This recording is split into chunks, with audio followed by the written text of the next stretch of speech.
Back when I was 20, during the summer before my senior year of college, I landed an internship at a financial services firm downtown.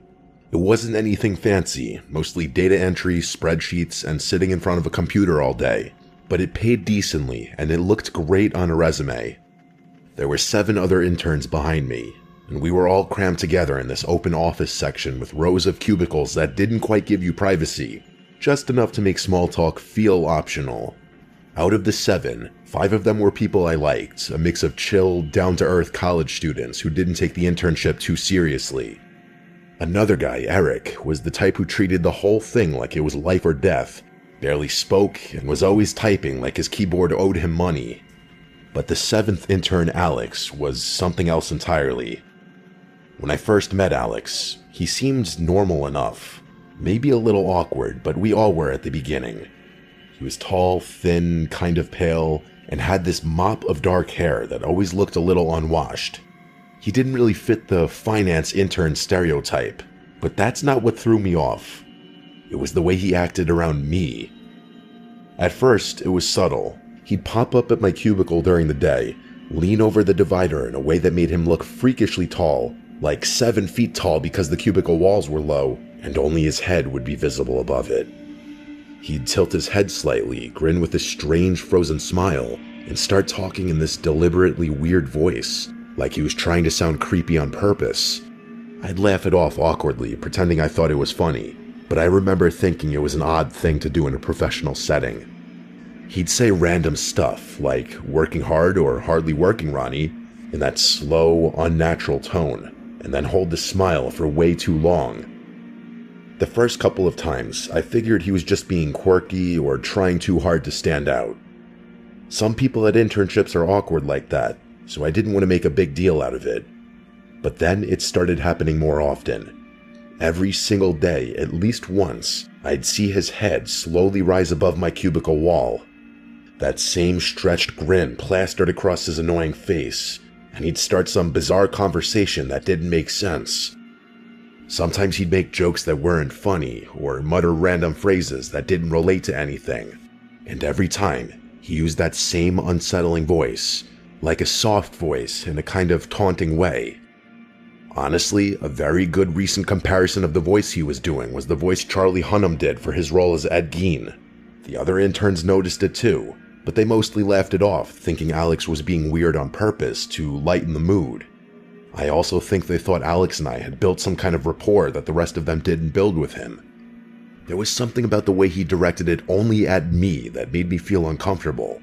It's not like I treated him any differently. It was like I was his personal audience for whatever creepy act he was trying to pull. As the weeks went on, his visits got longer. He'd lean over and stay there for minutes at a time, staring at me while talking, sometimes not even saying much, just looking. I'd fake a laugh, say I had to finish a report, and hope he'd get the hint. He rarely did. Then one night, about 6 weeks into the internship, I was home eating dinner when my phone rang. It was a number I didn't recognize. I normally don't answer unknown calls, but since I was expecting a delivery confirmation, I picked it up. When I said hello, all I heard for a few seconds was silence. Then, suddenly, I heard a voice I recognized immediately. It was Alex's voice. The same forced, creepy tone he always used in the office. He said, "The tide's coming in. Pull your boat out of the water." But this time, his voice was a little louder, almost a yell. He dragged the words out like he was reciting a riddle, and then he burst out laughing this insanely unhinged laugh before hanging up. The thing that made my skin crawl wasn't just the call. It was the fact that I never gave Alex my number, not once. The next thing I did was text the number back, asking if this was Alex. But the text said not delivered, and when I looked it up, it was a landline number. That's when I really started to get freaked out. How did he get my number? Why was he calling me like that? I tried to rationalize it. Maybe he found it through a company contact sheet or something. But even then, the way he said that line didn't sit with me. I couldn't stop replaying the sound of his laugh in my head. It didn't sound like someone joking around. It sounded like he was f***ing with me to the point of trying to actually scare me. This wasn't just goofy behavior anymore. That Monday, when I got to the office, Alex wasn't there. His desk was empty, and I didn't see him all morning. I went to our supervisor, a guy named Martin, and I asked him if Alex might have gotten my number through the company. And Martin was very confused, saying interns didn't have access to employee info like that. On top of that, they'd let Alex go at the end of the previous week because he wasn't doing any work and had ignored multiple warnings. That's when I told him about the call. He seemed surprised, and some of the other interns overheard. A couple of them started nodding and saying they always thought Alex was creepy, that he'd made them uncomfortable too. I told them about the weird cubicle visits, the voice, everything. Martin said not to worry, that Alex was gone for good and had no reason to come back. So that was a little comforting.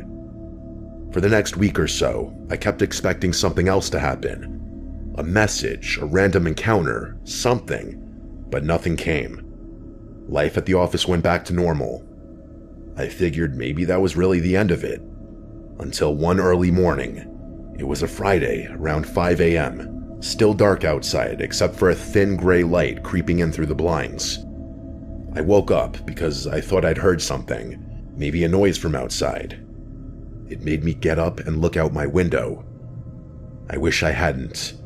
Standing in my backyard, halfway between the trees and the porch light, was a figure looking up at my window. Even though it was barely light out, I could tell who it was immediately. The thin frame and the messy hair, the way he stood perfectly straight. It was Alex. For a few seconds, I could not move. I just stared at him, trying to make sense of what I was seeing. And then, clear as day, I heard him call out my name in that same creepy, performative voice he'd always used at work. He dragged it out, long and sing-songy. I grabbed my phone, about to call 911, when I saw him tilt his head back and start laughing. That same loud, hysterical laughter like he did on the phone before hanging up. It didn't sound right. It sounded like someone completely detached from reality. I shouted through the window, yelling at him that I was calling the police and to get the hell off my property. I also waved my phone out the window. He just stood there for a second longer, then turned and started walking away, still laughing as he disappeared into the trees behind my house. I called the police, and in short, the dispatcher asked me if he was still there. When I said no, she told me to call back if he came back or threatened to break in. I never saw him again after that. Not at work, not around town, nowhere. The police couldn't do much since he hadn't technically broken in or made a direct threat. It was one of those situations where you just have to live with the unease, hoping it's over. The rest of the summer passed without incident. I finished the internship, and on the last day, my boss pulled me aside to offer me a permanent position for after graduation. At the time, I accepted, though a small part of me felt unsettled about ever going back to that office again. I never told them about what had happened that morning. I didn't see the point. Alex was gone, and no one even knew where he'd ended up. Over time, I convinced myself that he must have been dealing with some kind of mental illness or social disorder, something that made him act that way. It's the only way I can make sense of how he went from a quiet, awkward intern to standing in my backyard at 5 a.m, laughing like a lunatic. It's been a few years now, and I've moved on from it. I didn't end up with that company. I got a different job after graduation. I don't think about this too often anymore, but sometimes the thought of that image of him in my backyard still skeeves me out. I still wonder how he got my number, how he found my address, and what he wanted that morning. I guess it's not that hard to get people's info online these days. All I know is that for a few months in my life, I worked alongside someone who wasn't just strange, he had something way deeper going on. And no matter how many years pass, I'll never forget the sound of him laughing in the dark, as if it was all one big joke that only he understood.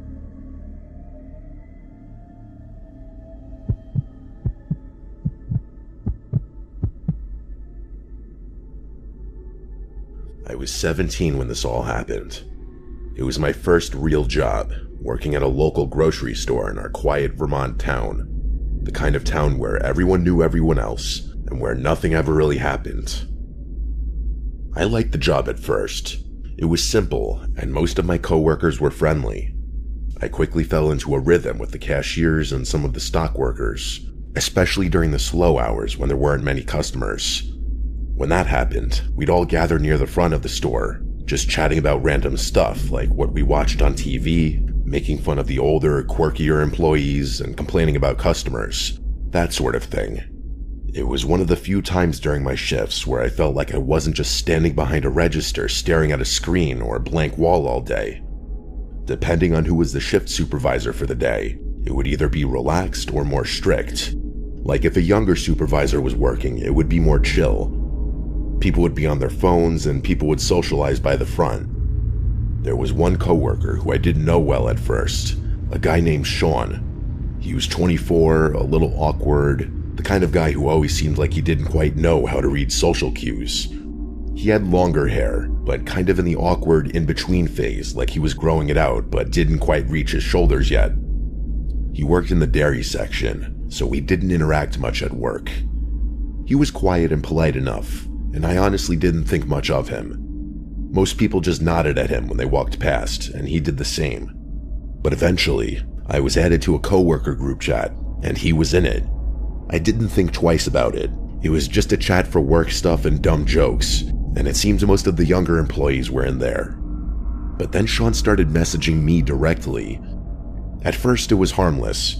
He asked about my shifts, whether I was covering certain days, things like that. But over the next few weeks, it became clear he was trying to get closer. He started asking questions about my personal life, like what music I liked, what I do after work, even little things like what I did over the weekend. Again, I didn't think much of it at first. I mean, people make small talk, right? But the tone was off.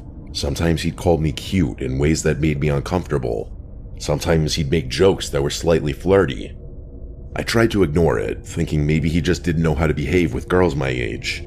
That's another thing. I was only 17, he was decently older than me, and I don't think anyone else knew he was flirting with me like that.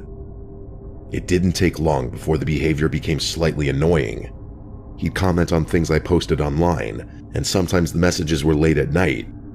Not threatening, not really, but there was this persistence in him that made me uneasy. I didn't know how to tell him to back off without making it awkward at work, so I mostly ignored him. Don't shit where you eat, I always hear people say. One day, I was at home watching Stranger Things, my favorite show still to this day. I'd been catching up on the latest season, binge-watching episodes in my bedroom, just completely lost in the show. And then a couple days later at work, everyone was gathered at the front of the store chatting about TV shows. I was talking with a few of the cashiers about some random series, when Sean suddenly asked me, "You like Stranger Things, right?" I froze. I couldn't remember telling anyone at work about my show. I just nodded, trying to brush it off, but it left this cold feeling in my stomach. How did he know? I didn't say anything. I did make eye contact for a moment. He just smiled awkwardly and eventually left the front of the store back to the dairy section like nothing had happened. But I couldn't shake the feeling that he was watching me more than I had realized. It wasn't until a few nights later that the fear really started. I was lying in bed, trying to fall asleep after a long day at work.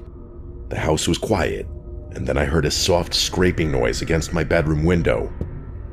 At first, I thought it was the wind or maybe a branch brushing against the glass, but then I heard it again. A distinct sound of someone tapping on the window, just lightly enough for it to be unnerving. I got up and peeked through the blinds, half expecting to see Sean out there, but there was nothing. I tried to convince myself the sound was nothing to be alarmed about, but the thought of Sean's question at work, about Stranger Things, a show I hadn't told anyone about, it kept running through my head. A couple of days later, he texted me again. This time I didn't ignore it. I told him clearly and firmly that I wasn't interested. That was when things escalated. Almost immediately, he replied, "Okay, good luck changing your address." I couldn't believe it. In one insane text that he clearly sent before thinking of the repercussions, he proved my suspicions right. I saved the messages and took screenshots. I went straight to my manager and explained everything. My manager was shocked. He told me not to worry, that they'd handle it. I also went with my dad to the local police department to file a report, showing them the messages and explaining the incident with the window, explaining that I suspected Sean might be stalking me. The next day at work, Sean was called in by our boss. He didn't come back. It turned out he was fired on the spot, and the police started the paperwork for a restraining order. I thought maybe that would be the end of it, but I quickly realized that nothing really felt over. Even with the restraining order in place, if he was actually a crazy person, what's a piece of paper gonna do to stop him from coming back to the house and doing something crazy? I double-checked locks obsessively, refused to answer any calls or messages from unknown numbers, and avoided talking about my routines with anyone except family. The weeks dragged on like that. I would wake up at night convinced I heard something outside. I had to remind myself constantly that the restraining order was legally binding, that he couldn't come near me, but the fear was real. Eventually, as the weeks turned into months, the paranoia started to fade. There were no incidents, no attempts to contact me, no sudden appearances. The restraining order seemed to hold, and life slowly returned to normal. I got more comfortable going out alone, stopped checking my window obsessively before bed, and eventually, I stopped thinking about Sean altogether. It took a long time, though, for me to feel fully safe again. Even after moving on, the experience left a mark. I was hyper-aware of my surroundings, cautious about new people I met, especially in situations where I felt isolated. I learned to trust my instincts and take any uncomfortable behavior seriously, no matter how small it seemed at first. Looking back, the thing that scares me most isn't that Sean might have actually harmed me. It's how quickly someone who seems normal, even awkward or harmless, can turn into a source of fear. It can start with small, seemingly innocent interactions, messages, questions, little comments, and escalate into something far more serious. Now, years later, I've moved past it. I work in a different town, live in a new apartment, and I don't think about that grocery store anymore. I don't talk to a single coworker from that job anymore. But the memory of those nights lying in bed, convinced someone was outside my window, it's not something that ever goes away entirely. It's a reminder of how quickly life can feel unsafe, even in a small, quiet town where nothing ever seems to happen. And while Sean never came close to doing anything physically, the psychological impact was enough to make me question how safe I ever truly was. So if you're ever at work and notice a coworker crossing a line, even subtly, take it seriously. Don't brush it off as awkwardness or harmless flirting. It might seem over the top at first, but it could save you from months of fear, or worse. Because sometimes, the danger isn't obvious. But eventually, I did move on. And now, years later, I can look back and say I survived. And that's enough.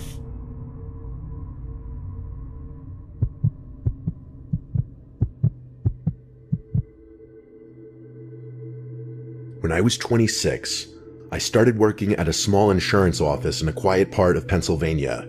The kind of office that's tucked behind a strip mall with one long row of desks, flickering fluorescent lights, and the smell of coffee at all hours of the day.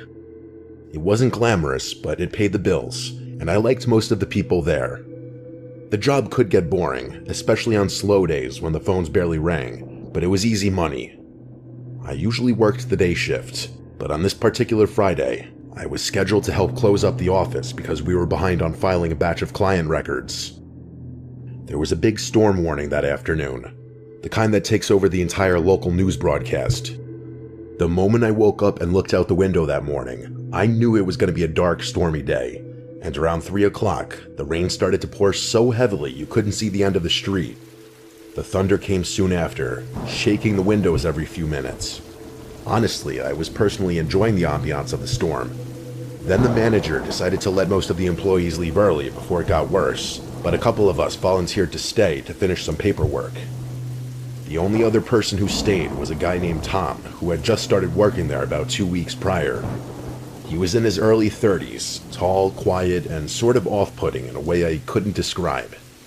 I wouldn't say creepy, just strange. He never said much to anyone, but he was always nearby. If I went to make coffee, he'd be there 2 minutes later. If I was restocking paper, he'd show up pretending to do the same thing. I figured he was just socially awkward.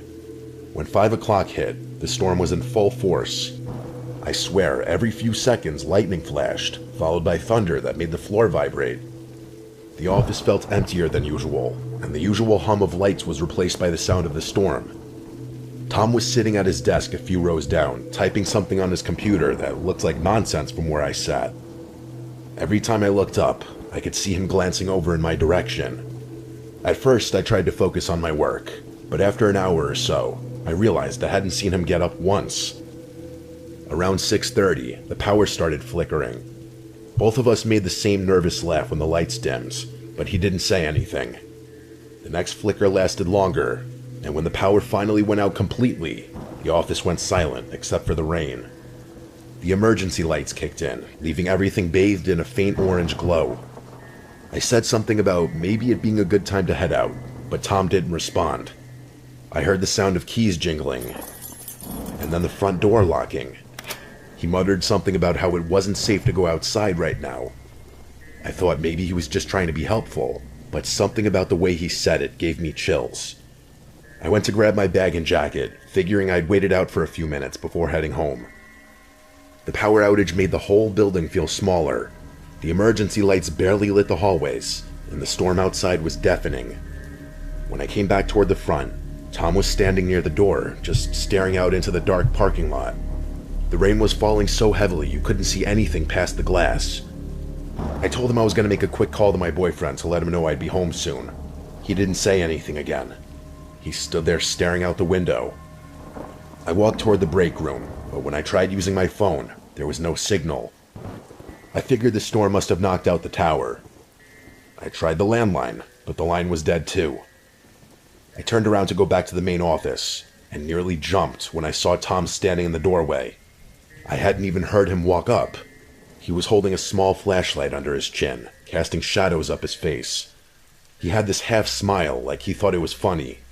I forced a nervous laugh and told him he scared me. I then asked him again about unlocking the door so I could leave, but he said something about it not being safe yet, and how it was better to wait until the worst of the storm passed. I said fine, but inside I was starting to feel nervous. He kept watching me. I decided to move to my cubicle to pack up my stuff, pretending to be calm. I wanted to wait for a lull in the storm and then get out.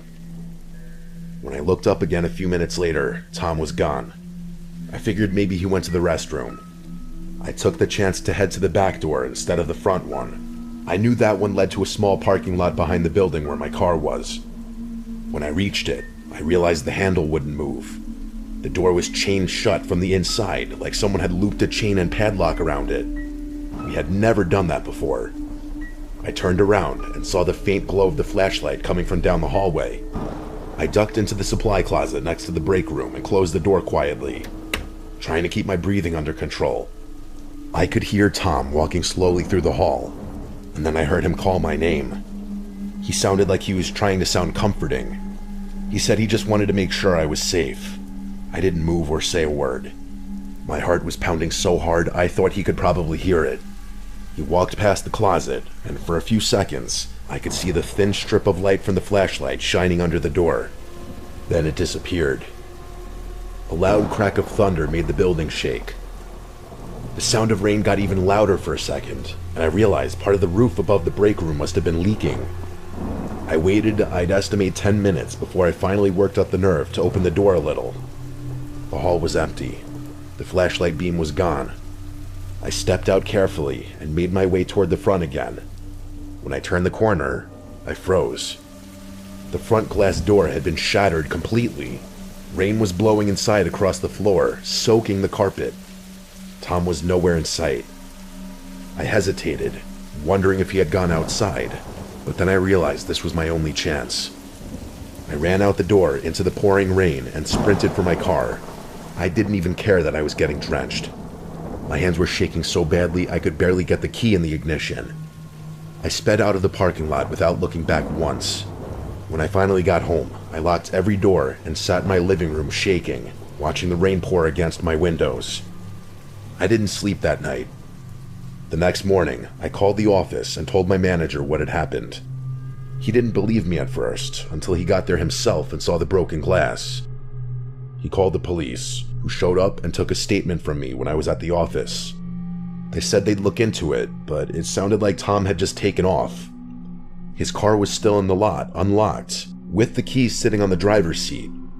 His phone, wallet, and a few personal items were still inside.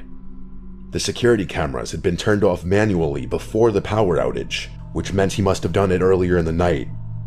Nobody ever saw him again. A few of my coworkers said maybe he had some kind of breakdown, but I couldn't stop wondering if he'd been planning something worse. I quit the job a month later.